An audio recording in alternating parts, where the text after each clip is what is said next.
Happy Saturday to you. Slayed by the Master says in your bio, you're in Charlotte. Blessings to you and your business. And I'd love for you to join my online education subscription where I talk a lot about how we determine what products or brands work best for us. But I'm going to answer this a little bit differently in that I don't think we should maybe look for brand names. They do excellent with marketing to get us to purchase their products, and we have to use something.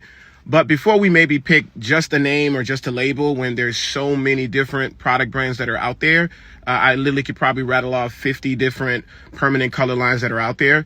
I think we should look for maybe the qualities or the properties, almost like if you're looking for a new car. You get to a point maybe in maturity as an adult, and sometimes you're picking brands, but a lot of times you're picking whether or not I need space for children. Do I need a pickup to haul things around? Do I need something that's gas efficient, right? Do I need something that's safe? Do I need something that is electric because I want to stop to get, you start thinking about the qualities of what you need. Same thing for a home. Same thing for mainly everything that we purchase. When it comes to permanent color, I look for lines, number one, that are 1-to-1. Although I understand 1 to 1.5 ratio, I like for my assistants, for my staff, for my apprentices, for my team to have it really easy to understand. I'm not a fan of trying to do, mad science in the salon if we don't have to. 1 to 1.5 means 1 to 1.5 ratio of developer, which although you can get to understand that for sure, and I explain that on the membership, that could trip things up, right? And that could maybe slow things down for maybe the average hair colorist. I like 1-to-1. So that's a quality that I enjoy. Another thing is I want it to be economic for me. In a salon where I had 3 other hairdressers that were colorists, I wasn't purchasing maybe 3 or 4 shades. There were times that I was going to the supply store or getting shipped to the salon 50 boxes or 80 boxes or 30 boxes, no less than like 20 boxes at a time.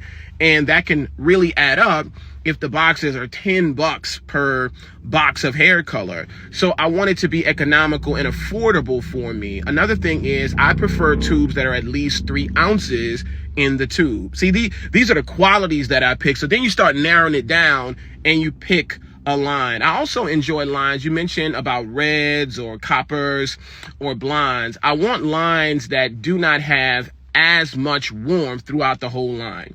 Because my clientele was overwhelmingly women with level 2, level 3 hair, I was dealing with hair that had warmth already. So I didn't need to have to add warmth in, whereas a lot of lines that have a level 7 up, trying to add warmth because the hair is naturally cool. I'm not talking necessarily skin tone, just the hair color was higher on the scale. So they would want to add warmth a lot of time, and then they would put warmth or a red base in the entire line.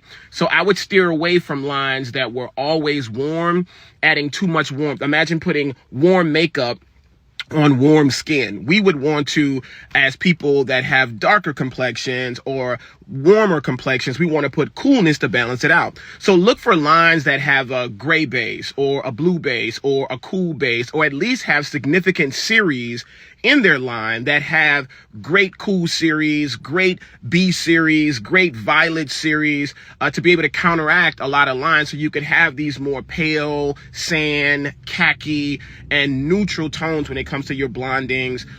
Or you can choose whether you want an intense red or an intense copper, or do you want something flatter, right? Like a rust, or flatter or cooler, like a cranberry versus a rich red. So I would get more into detail. Jump in my DM. I'd love to have more discussion with you. I'm not a huge fan of telling people to go after certain lines because I'm just not a fan of that, right? I don't work for any of those companies. Versus once you start realizing what you need, economical, can stretch, easy to formulate, can low ammonia or controlled ammonia content, a variety of series, at least 8 different families of colors and series that you can pick from, right? A great swatch book connected to education that can teach me and my staff, right? Those are things, cool base. Once you see that start narrowing it down, and then you can pick from 1 or 2 that works best for you. Jump in my DM and we can maybe talk more about that. And I hope that answers your question. I'd love for you to join my tribe membership where I talk in detail about product and product choices in private.